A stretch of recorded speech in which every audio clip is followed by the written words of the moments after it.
Welcome back to the deep dive. If you've ever felt, just completely stuck, not because you're lazy, but it feels like no matter what you do, you just can't get any traction, this deep dive is definitely for you. Mm-hmm.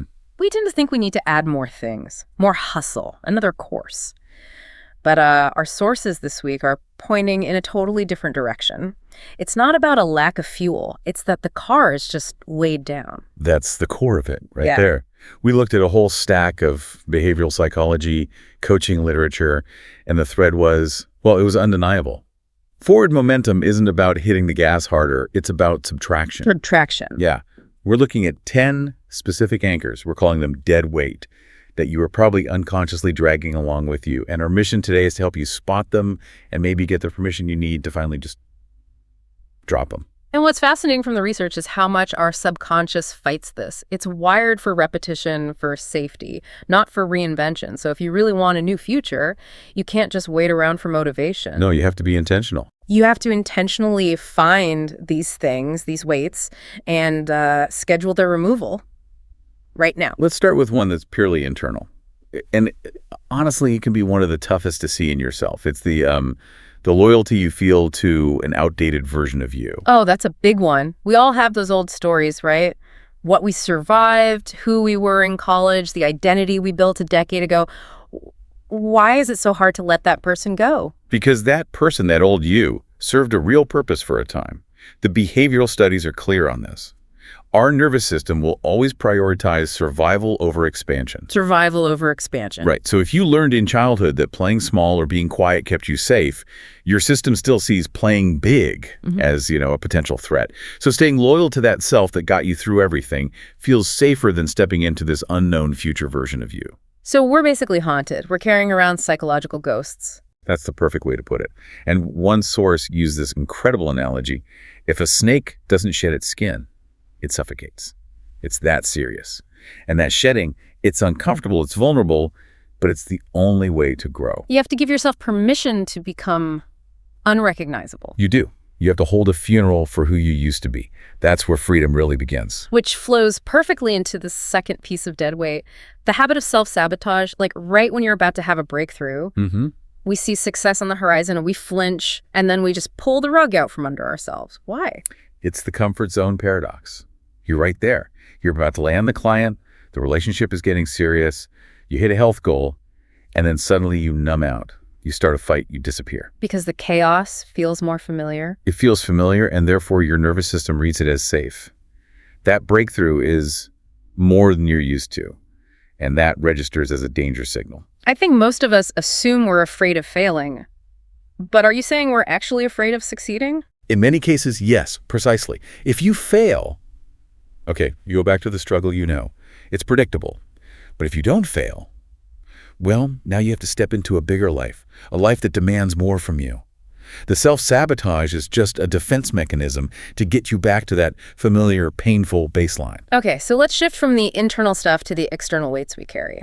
Number 3 on the list is, it's a tough one for a lot of people. Toxic people who drain your energy. This one is just non-negotiable. And the cost of ignoring it is huge.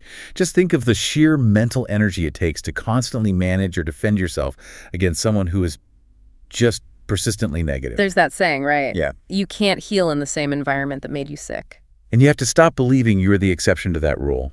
The wrong people will always find a way to drain your battery. It's just how they operate. And the simple, hard truth is this. You get what you tolerate. So you either have to teach them how to treat you, or you have to let them go.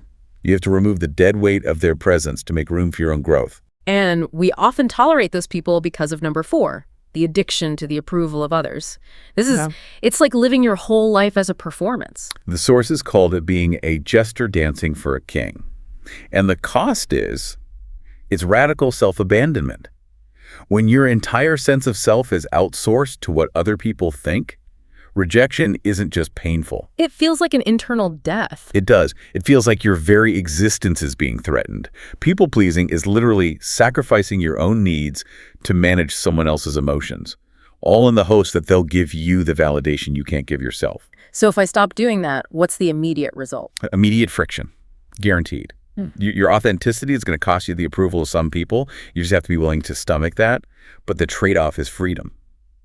Real freedom. And once you're willing to stomach that, you run smack into number 5, the obsession with certainty, needing the 10-year plan before you can even take step 1. Right, the paralysis of analysis. And this obsession, it's rarely about being responsible. It's a control mechanism.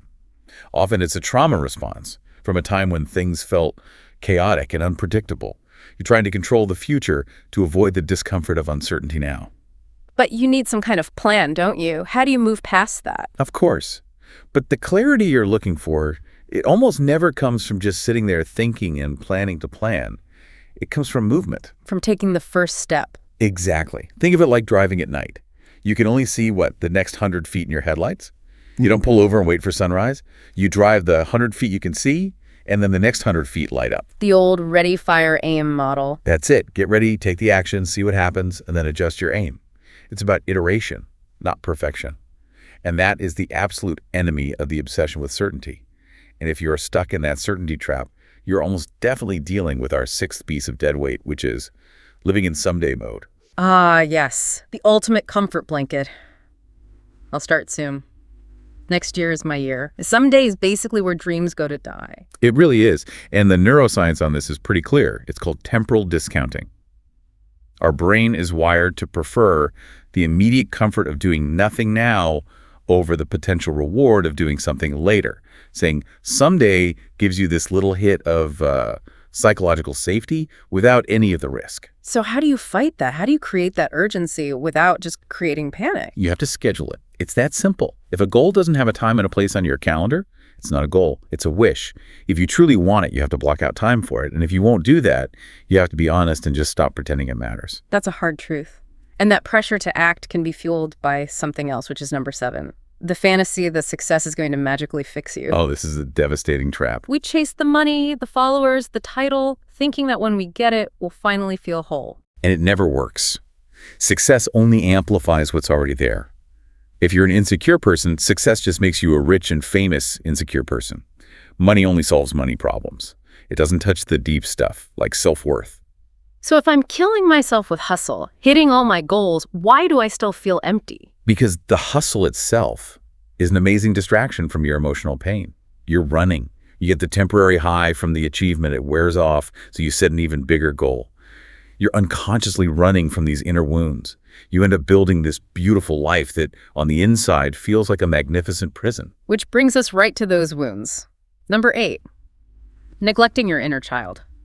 That panicky voice, the overthinker. That's it, isn't it? That's it. When you see an adult having, for all intents and purposes, a tantrum, being controlling, passive-aggressive, that's often the 7-year-old inside them just trying to feel safe. The pain you didn't process as a kid doesn't vanish. It just learns adult coping strategies. Like people-pleasing or perfectionism. Exactly. So here's the key insight from the sources. Most of what we call self-sabotage is actually self-protection, coming from a wounded part of you. So it's not trying to destroy you, it's trying to save you. Right. And reparenting just means giving that part of you the compassion and the safety it didn't get back then. You have to learn to be the secure adult that part of you always needed. Let's move into the final 2, the big ones. Number 9. Perfectionism disguised as high standards. We have to call this what it is. Yes, it is not high standards. It's almost always anxiety. It's the fear of being judged. It's a trauma response that says, if this isn't perfect, I'm not safe, I'll be rejected. And that, of course, kills all momentum. Because you can't ever start. The pressure of making it perfect is just too much. Totally. It's just procrastination wearing a fancy suit. And the antidote is simple, but it's hard to do. Done is better than perfect. Why? Because done exists. Yeah. And perfection doesn't. You have to learn to ship the 80% version and then get feedback from the real world. That's where the real improvement happens, not in your own head. And finally, the 10th piece of dead weight. Maybe the heaviest of all. The fear of failure. That fear that if you fail, it just confirms the worst thing you believe about yourself. That you're just not good enough. That fear is an epidemic. And the thing is, you don't need more confidence. Confidence is a result of taking action. What you need is more courage. Courage to act, even when you're scared. But what about real-world risks? Sometimes failure could be financially devastating or just deeply embarrassing. It's not always just in our heads, right? That's a fair point. Yeah. Courage isn't about being reckless. It's about accepting that growth requires risk and then building the resilience to handle setbacks. You have to be willing to suck at something for a while. To be the foolish beginner. You have to let yourself be the foolish beginner before you can ever become the graceful master. The founder of Honda said success is 99% failure. It's not the opposite of success. Failure is the raw data you need for success. You drop the weight of that fear, and suddenly every step is progress. So, 10 anchors. 10 pieces of dead weight, all keeping us tied to a life we've already outgrown. The main insight here is you just can't carry this old baggage into the new life you want. You can't. One of them has to go. And you're the one who has to decide to drop it. Yeah. And if any of this, resonated with you, if you felt that little pang of recognition, that's a good thing. That's the part of you that knows you're meant for more than what you're currently tolerating. So, we've laid out the list. Before you go, we want you to really think about which one of these 10 pieces of dead weight. Maybe it's the addiction to approval, the loyalty to your past, or that fear of failure. Which one is really running the show in your life right now? Ask yourself this. What is the single most important funeral I need to schedule this week so I can finally move into my next 100 feet? That's the work. We'll catch you on the next deep dive.